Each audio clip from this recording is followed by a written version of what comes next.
पर कुछ नज़म पेश करने के लिए मैं दावत देता हूँ हिफ्जा और हिबा को आए और नौजवानों के सिलसिले में कोई नज़म पेश करें।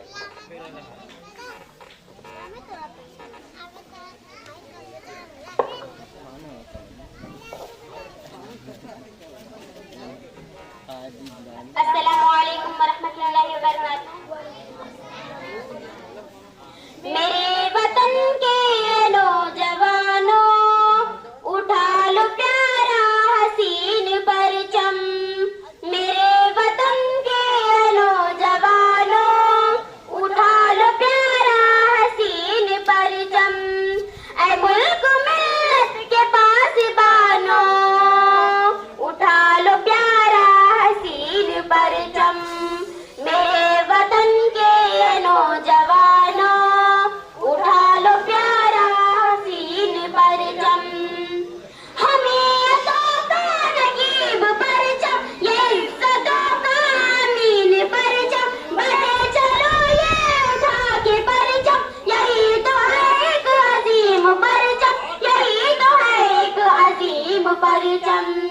जमील हक के अयास्तानों, उठा लो प्यारा हसीन परचम।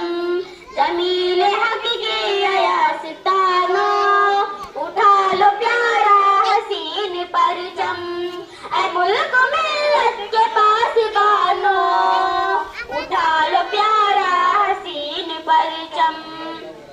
ये नील को आसमानी परचम, निशानी ऐसा बुलंदियों का है इसकी छाँव में सर बुलंदी।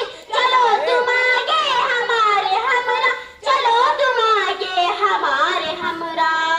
उरूज हक के अयास्तानों, उठा लो प्यारा हसीन परचम। उरूज हक के अयास्मानों, उठा लो प्यारा हसीन परचम। ऐ मुल्क मिल्लत के पासबानों, उठा लो प्यारा हसीन परचम। मेरे वतन के नौजवानों, उठा लो प्यारा हसीन परचम। अस्सलामुअलैकुम। बहुत खूब, बहुत अच्छे और बहुत ही अच्छे अंदाज में हमारे नौजवानों को इन्होंने दिल पे दस्तक दी है कि हमें इस देश के अंदर क्या करना है और इसको किस तरह तरक्की के राह पर ले जाने के लिए हमें आगे बढ़ना है। मैं अपने तमाम